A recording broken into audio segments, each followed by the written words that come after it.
Our hearts beat to the city streets. We began to feel the fire. We rise like tall buildings as the chemicals they take us high. Jiasin pun terus kebingungan dengan situasi yang terjadi pada dirinya. Memahami hal tersebut, Dylan berusaha memberikan semangat pada Jiasin.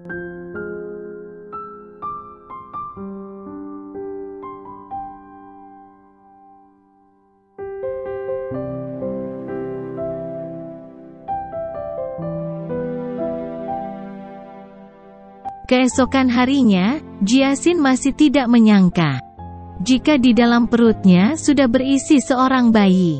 Tiba-tiba Siki ada di sana, dan kedatangannya hampir saja membuatnya mengetahui kehamilan Jiasin.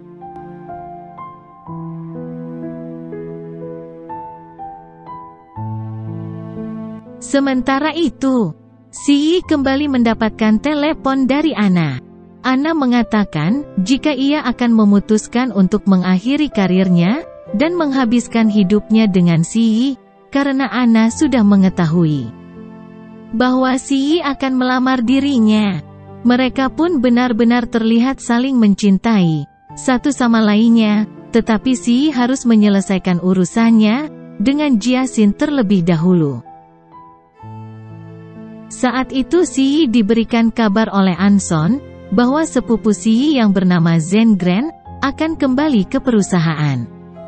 Hal tersebut membuat Anson sedikit khawatir, karena beberapa tahun yang lalu Ibu Zengren pernah membuat masalah besar di perusahaan, dan langsung pergi begitu saja. Tetapi Si dan Anson tidak bisa berbuat apa-apa, sebab nenek Si sudah membuat keputusan seperti itu. Akhirnya Si menugaskan Anson untuk mengontrol Zengren, karena Si akan pergi ke Bahama.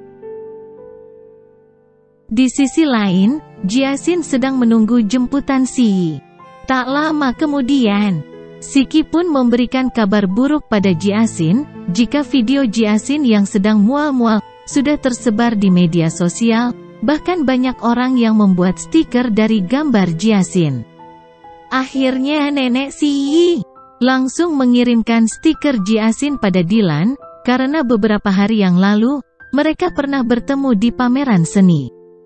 Tak disangka, ternyata Dylan langsung memberitahu sang nenek jika Si dan Jiasin sudah menikah. Bahkan mereka sedang ingin mengurus perceraian ke Bahama. Hal tersebut benar-benar membuat nenek Si sangat terkejut dan tidak menyangka. Namun sang nenek langsung terlihat memiliki sebuah ide cemerlang. Sementara itu, Si sudah tiba untuk menjemput Jiasin. Selama di perjalanan, suasana sangatlah canggung. Sampai akhirnya Si memberikan Jiasin sebuah cek. Ternyata cek itu diberikan sebagai pertanggungjawaban Si. Namun Jiasin langsung menolak hal itu. Si juga memberitahu Jiasin bahwa Ana sudah menerima lamaran Si. Mengetahui hal tersebut membuat Jiasin mengurungkan niatnya untuk memberitahu Si jika ia sedang hamil. Lalu sambil mengelus perutnya, Jiasin langsung berbicara pada anaknya dalam hati, memberitahu bahwa ayah dari anaknya adalah laki-laki yang sangat baik, tetapi Jiasin merasa begitu bersalah atas kejadian yang harus membuat mereka berada dalam situasi sulit seperti itu. Kemudian mereka pun sampai di bandara. Namun tiba-tiba saja ada orang yang hampir menabrak Jiasin. Hal tersebut membuat Si segera menolong Jiasin. Pertolongan itu langsung membuat Jiasin tidak bisa berkata-kata. Jiasin hanya bisa berbicara di dalam hati bahwa kebersamaan mereka hanya tersisa dalam waktu yang begitu singkat. Tiba-tiba Si dihubungi oleh Anson, karena ada masalah yang terjadi di perusahaan. Mengetahui hal itu, membuat Si harus pergi meninggalkan Jiasin. Akhirnya mereka pun batal pergi ke Bahama, untuk mengurus perceraian mereka. Tak lama kemudian, Jiasin dihubungi oleh ibunya, dan ibunya sangat marah. Karena ia telah mengetahui masalah yang menimpanya.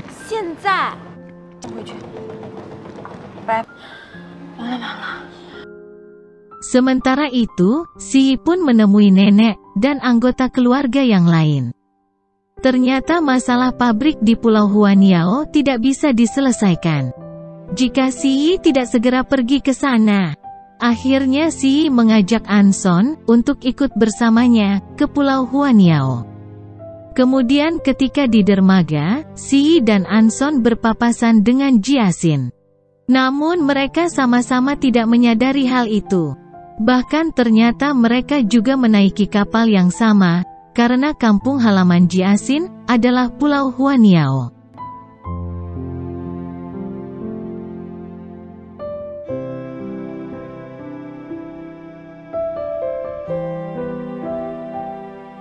Akhirnya kapal yang mereka naiki pun menepi ke dermaga. Di sana Si dan Anson dibuat terkejut dengan banyaknya orang yang sudah menunggu kedatangan mereka. Untuk menjaga keselamatan Si, Anson langsung mengecek situasi, tetapi tak disangka orang-orang itu malah membawa Anson pergi. Karena mereka mengira bahwa Anson adalah Si. Jiasin pun turun dari kapal untuk menemui ibu dan bibinya yang sudah menunggunya. Hal tersebut membuat Si baru mengetahui jika ternyata Pulau Huaniao merupakan kampung halaman Jiasin. Akhirnya Si pun langsung mengikuti Jiasin sampai ke rumah.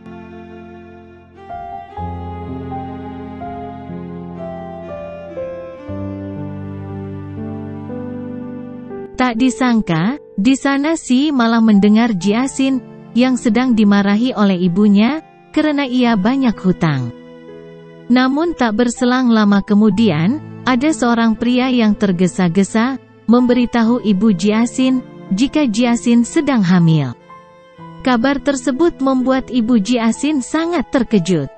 Bahkan Si juga ikut terkejut mendengar hal itu. Akhirnya amarah ibu Jiasin pun semakin menjadi-jadi. Mengetahui hal itu, Si langsung berada di sana dan mengaku jika ia adalah ayah dari anak tersebut. Pengakuan Si tidak membuat amarah ibu Jiasin mereda. Saking marahnya pada Si, sampai-sampai sang ibu mengikat seluruh tubuh Si dengan jaring agar Si tidak bisa bergerak. Karena situasi semakin buruk, Jiasin memberitahu ibunya jika Si adalah orang yang sudah membantunya dari mantan pacarnya yang brengsek, dan kehamilannya juga merupakan kejadian yang tidak mereka rencanakan. Mendengar pengakuan anaknya itu, ibu Jiasin mengambil ponsel Si, lalu ia segera menghubungi nenek Si. Tak disangka nenek Si malah terlihat begitu bahagia saat ibu Jiasin menghubunginya. Ternyata nenek Si lah yang sengaja membatalkan perceraian Si. Bahkan sang nenek ingin segera mengadakan pesta pernikahan untuk mereka saat itu. Si masih beruntung karena Jiasin ada di sana untuk menolongnya. Jiasin juga membawakan makanan untuk Si, bahkan Jiasin sampai menyiapkan tempat tidur untuk Si. Jiasin pun meminta maaf atas apa yang Si alami. Mendengar hal itu, Si berusaha menghilangkan rasa bersalah Jiasin. Situasi itu membuat Jiasin memutuskan untuk terus menemani Si, walaupun Jiasin merasa kedinginan. Beruntung Si segera memberikan selimut untuk Jiasin, namun lagi-lagi Jiasin terus saja merasa bersalah pada Si.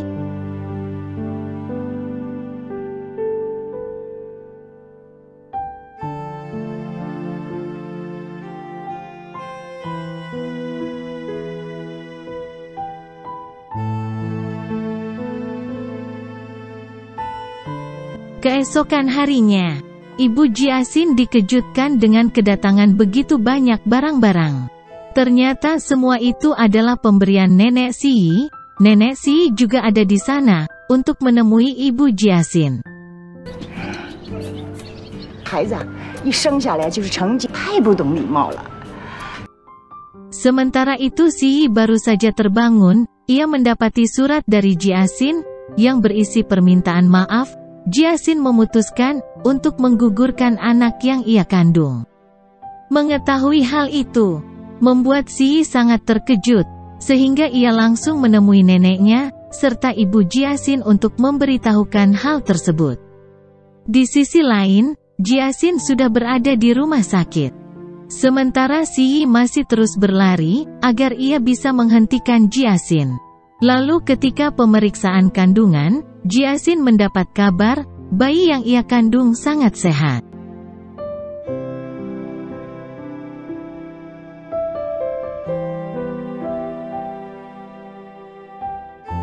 Tak berselang lama, Si Yi pun ada di sana.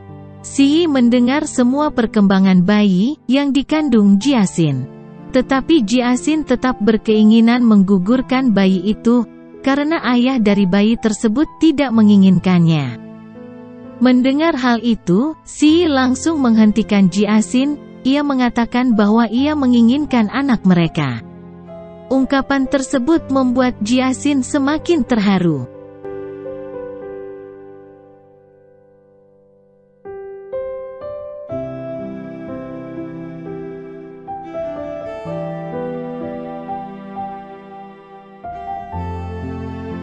Kemudian mereka pun pulang ke rumah ibu Jiasin.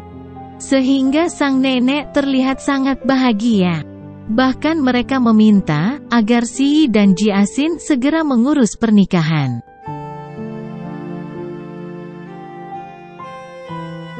Tak lama setelah itu, acara pesta pernikahan dilaksanakan. Si Yi terlihat sangat terpaksa mengikuti acara tersebut.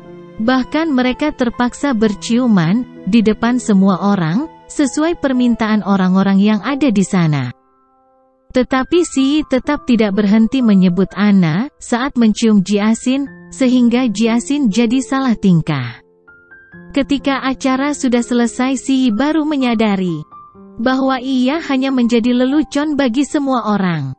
Bahkan Si Yi yang berada di kamar pengantin terlihat sedang begitu kesal. Ia juga tidak tidur satu ranjang. Dan lagi-lagi Jiasin terus saja meminta maaf pada Si Yi. Tak disangka, kekesalan Si Yi membuat Jiasin menjadi takut. Apalagi Si Yi benar-benar merasa jika Jiasin pun memutuskan untuk bertahan sampai anak mereka lahir, dan setelah anak mereka lahir, maka Jiasin tidak akan pernah lagi mengganggu hidup Si Yi.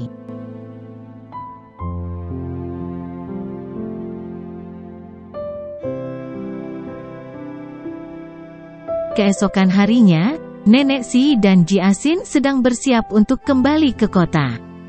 Ibu Jiasin dan bibinya juga ikut mengantarkan mereka semua ke dermaga.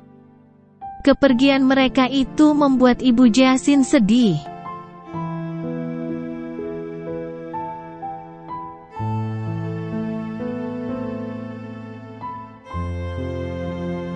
Jiasin masuk ke ruangan pengacara San, sebab Jiasin diberikan tugas untuk memberikan sebuah dokumen pada Si Yi. Sebelum bertemu dengan Si Yi, Jiasin dan Si Qi menyempatkan diri untuk belanja beberapa kebutuhan, karena Jiasin akan segera pindah ke rumah keluarga Si Yi. Namun tak sengaja Jiasin malah meninggalkan dokumen dan dompet di atas barang-barang yang ada di sana. Beruntung Dylan menemukan dokumen dan dompet tersebut. Dylan segera mengembalikannya pada Jiasin. 谢谢啊，知道。这个文件让我负责转交的。你最近怎么？我特别替你开心。看来我送你的幸运筹码。 Tak lama kemudian, Jiasin dan Si Yi pun sudah berada di rumah keluarga Si Yi. Kedatangan mereka langsung disambut oleh bibi dan nenek Si Yi. Sang nenek segera membawa Jiasin untuk melihat sebuah lukisan yang disukai oleh Jiasin. 我是从别人那儿抢到的。 Saat Jiasin masuk ke kamar Si Yi, Jiasin melihat foto Ana yang dipajang di kamar itu. Jiasin menyadari jika Si Yi sangat mencintai Ana. Tak lama kemudian, Si Yi pun ada di sana. Kali ini Jiasin baru mengetahui bahwa dokumen yang ada padanya adalah dokumen perceraian mereka berdua. Si Yi pun akan memberikan fasilitas hidup untuk Jiasin, karena Si Yi menyadari bahwa Jiasin adalah wanita yang baik. Namun Jiasin menolak semua pemberian Si Yi, tetapi Si Yi memaksa agar Jiasin bisa memikirkan semua itu.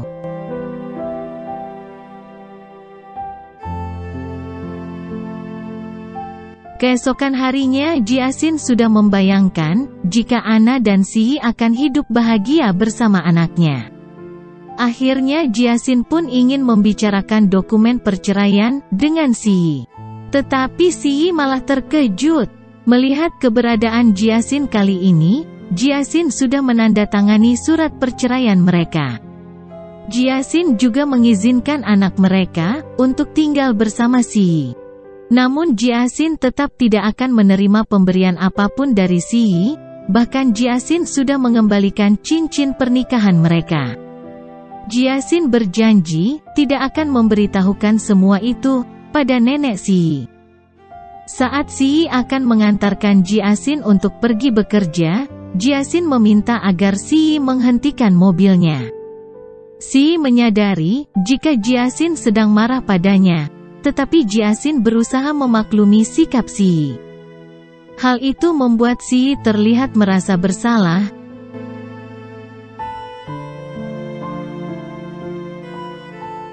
Kemudian sesampainya di perusahaan, ia merasa ada yang aneh. Ternyata Jiasin diangkat menjadi asisten pengacara San. Jiasin menjadi sangat terkejut. Saat itu Jiasin langsung mengetahui jika perubahan jabatan diatur oleh Si Yi. Namun Jiasin tidak bisa menolak hal tersebut. Ia hanya diminta untuk berusaha lebih giat berada di jabatan itu. Jiasin juga tidak bisa menutupi rasa bahagianya. 您出庭可以跟着去，像您一样可以掌握自己人生。还有啊，你找时间换。 Kemudian Jiasin pergi ke sebuah pameran seni musik untuk melakukan pekerjaannya. Tak disangka Dylan juga ada di sana. Si Yi yang menyadari hal tersebut terlihat sedikit cemburu, sampai-sampai Si Yi segera duduk di samping Jiasin. Lalu di tengah pertunjukan seni musik, Jiasin malah mengantuk. Bahkan Jiasin sempat tertidur di bahu Si Yi dan Dylan secara bergantian.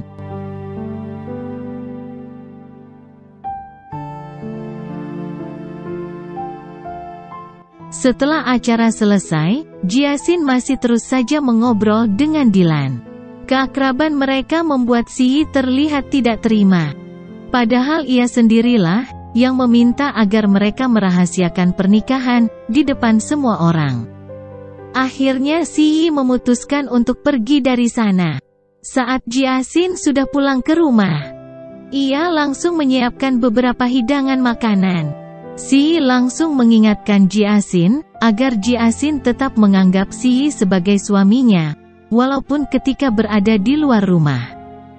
Mereka harus berpura-pura tidak memiliki hubungan. Di hari berikutnya, Jiasin sedang mengunjungi pameran seni, namun aroma pengharum ruangan yang ada di sana membuat Jiasin merasa sangat mual dan pusing. Beruntung Dylan ada di sana, membawa Jiasin ke rumah sakit. Sesampainya di rumah sakit, Jiasin langsung berkonsultasi dengan dokter kandungan. Tak disangka, Dylan juga sangat memahami kondisi Jiasin, sampai membuat dokter mengira jika Dylan adalah suami Jiasin, tetapi hal itu langsung disangkal oleh mereka berdua. Kemudian mereka pun pergi ke sebuah rumah makan. Dylan terlihat sangat perhatian padanya.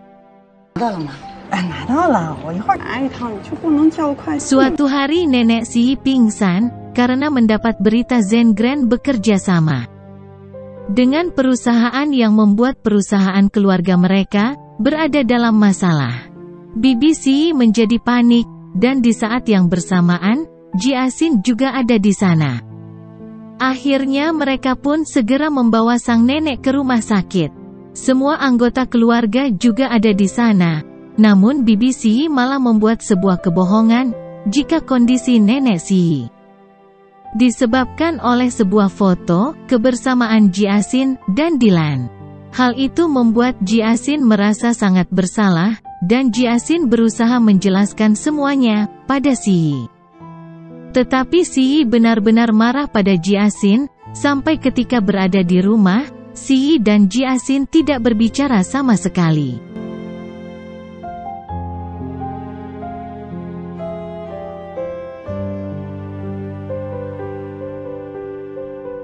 Keesokan harinya, Jiasin memutuskan untuk pergi dari rumah keluarga Siyi, agar Siyi tidak terus marah saat melihat durinya. Walaupun begitu, Jiasin juga menyiapkan semua kebutuhan Siyi dengan sebuah surat. Jiasin memutuskan untuk kembali ke rumah Siki. Di sana, Jiasin benar-benar merasa sangat bersalah. Memahami kondisi Jiasin membuat Siki langsung menenangkannya.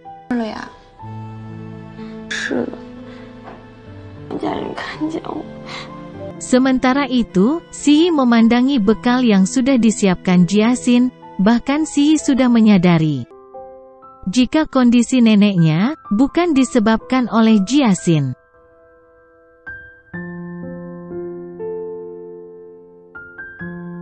Jiasin terpaksa pergi dari rumah Siki, karena tiba-tiba saja Anson menyewa kamar yang ada di rumah sewanya. Situasi tersebut sempat membuat Jiasin merasa bingung, karena ia tidak memiliki cukup uang untuk menginap di hotel. Tak lama kemudian Dilan pun ada di sana, mengetahui kondisi Jiasin. Dilan langsung menyiapkan tempat tinggal untuk Jiasin. Namun ketika Jiasin dan Dilan akan pergi, tiba-tiba saja Siyi ada di sana untuk membawa Jiasin pulang ke rumah Siyi. 平平静静，你都要记得这么清清楚楚吗？偏锋。有名义上 Siyi pun melarang Dilan untuk tak terlalu peduli pada Jiasin, karena Jiasin adalah istrinya. Sesampainya di rumah, Jiasin melihat Siyi yang terus saja sibuk bekerja. Ia juga terlihat begitu kuat. Padahal sebenarnya Jiasin mengetahui bagaimana rapuhnya Siyi, karena neneknya terbaring lemah di rumah sakit, ditambah dengan masalah yang ada di perusahaan.